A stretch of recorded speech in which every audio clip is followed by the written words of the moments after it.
Hi every one.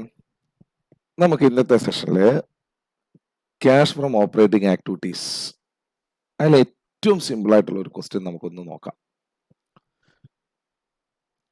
Cash revenue from operation 12 lakh, cash collected from customers 30 lakhs, payment to supplies 18 lakhs, payment to employees for salaries 3 lakh, business expenses paid 1,20,000.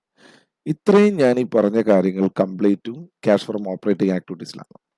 ആദ്യത്തെ 2 item revenue, അത് കഴിഞ്ഞ് പറഞ്ഞ 3 കാര്യങ്ങൾ എക്സ്പെൻസുമായിട്ടാണ് treat ചെയ്യുന്നത്. നമുക്കിവിടെ sale of machinery 2 lakhും അതുപോലെ തന്നെ sale of investment ഒരു 3 lakh തന്നിട്ടുണ്ട്. ഇത് രണ്ടും ശരിക്കും പറഞ്ഞു കഴിഞ്ഞാൽ നമുക്ക് കൺസിഡർ ചെയ്യേണ്ട കാര്യമേ ഇല്ല. എന്തുകൊണ്ടാണെന്ന് ചോദിച്ചു കഴിഞ്ഞാൽ ഇത് ഇൻവെസ്റ്റിംഗ് ആക്ടിവിറ്റീസിന്റെ അണ്ടറിൽ വരുന്ന കാര്യങ്ങളാണ്. ദെൻ ഇൻകം ടാക്സ് പെയ്ഡ് എന്ന് പറയുന്നതാണ് നമുക്ക് ക്യാഷ് ഫ്രം ഓപ്പറേറ്റിംഗ് ആക്ടിവിറ്റീസിന്റെ ഒരു ലാസ്റ്റ് ഐറ്റം ആയിട്ട് കൺസിഡർ ചെയ്യുന്നത്. കാര്യം നമുക്ക് cash generated from operating activities കിട്ടിയെങ്കിൽ മാത്രം കിട്ടിയതിന് ശേഷമാണ് ടാക്സ് പേ ചെയ്യുന്നതായിട്ട് നമ്മൾ കണക്കിൽ കാണിക്കുക. ഇതെങ്ങനെയാണ് വർക്കൗട്ട് ചെയ്യുന്നത് എന്നുള്ളത് നമുക്കൊന്ന് പെട്ടെന്ന് നോക്കിയിട്ട് വരാം. ഫോർമാറ്റ് എല്ലാം ഓൾറെഡി ഞാൻ സെറ്റ് ചെയ്ത് വെച്ചിട്ടുണ്ട്. അപ്പോൾ നമുക്കിവിടെ ഓരോ ഐറ്റംസ് ഒന്ന് മാപ്പ് ചെയ്ത് കൊടുക്കാം. Cash revenue from operation or cash sales 12 lakh ഉണ്ടായിരുന്നു. Then cash collected from customers 30 lakhs. ഇത് രണ്ടും നമുക്കൊന്ന് റെക്കോർഡ് ചെയ്യാം. Once again 12 lakh and 30 lakhs.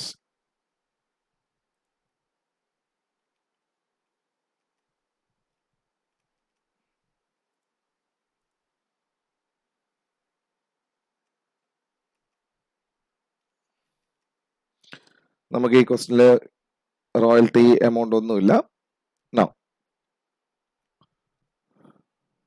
Cash purchase തന്നിട്ടില്ല, പകരം പേയ്മെന്റ് സപ്ലൈസ് നമുക്ക് 18 lakhs തന്നിട്ടുണ്ട്.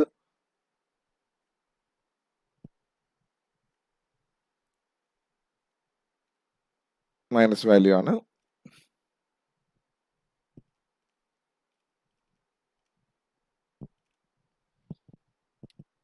സോറി, ഇവിടെ അല്ല എഴുതേണ്ടത്.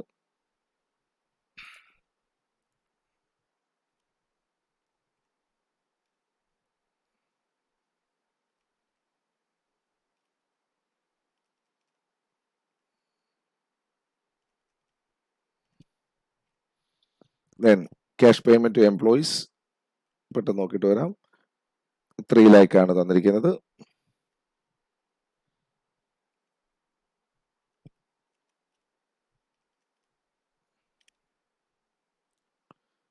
Then business expenses paid 1,20,000. നമ്മുടെ cash paid for operating expenses എന്ന് പറയുന്ന എമൗണ്ട് 1,20,000.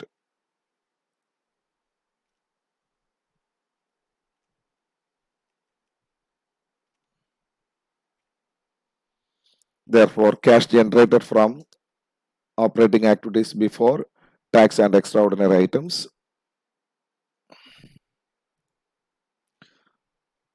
നിങ്ങൾ കാൽക്കുലേറ്റർ ചെയ്യുമ്പോൾ ഇത് മൈനസ് ആണ് ചെയ്യേണ്ടത്. എനിക്കിവിടെ മൈനസ് വാല്യൂ കിടക്കുന്നുണ്ട്, ഞാൻ പ്ലസ് സൈൻ അപ്ലൈ ചെയ്യുന്നുള്ളൂ. എല്ലാവരും അതൊന്ന് ശ്രദ്ധിച്ചു വേണം. So cash generated from operating activities before tax and extra ordinary items 19,80,000. നമുക്കിനി ടാക്സ് എത്ര കൊടുത്തിരിക്കുന്നു നോക്കാം. Income tax paid 3,60,000. അതും നെഗറ്റീവ് വാല്യൂ ആണ്. 3,60,000. Therefore, ഇവിടെ നമുക്ക് എക്സ്ട്രാ ഓർഡിനറി ഐറ്റംസ് ഒന്നുമില്ല. അതുകൊണ്ട് നമുക്ക് ഡയറക്റ്റ് നെറ്റ് ക്യാഷ് ഇൻഫ്ലോ ആയിരിക്കാം അല്ലെങ്കിൽ ഔട്ട്ഫ്ലോ ആയിരിക്കാം ഓപ്പറേറ്റിംഗ് ആക്ടിവിറ്റീസ്. എനിവേ നമുക്ക് ആ സ്റ്റെപ്പ് ബൈ സ്റ്റെപ്പ് ആയിട്ട് തന്നെ പോകാം. So here 19 lakhs minus 3,60,000.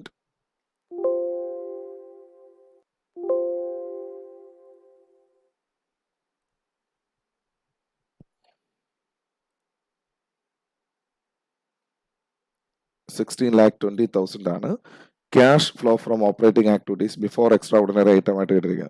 നമുക്കിവിടെ എക്സ്ട്രാ ഓർഡിനറി ഐറ്റംസ് ഒന്നും തന്നെ ഇല്ല, nil. So final answer will be 16,20,000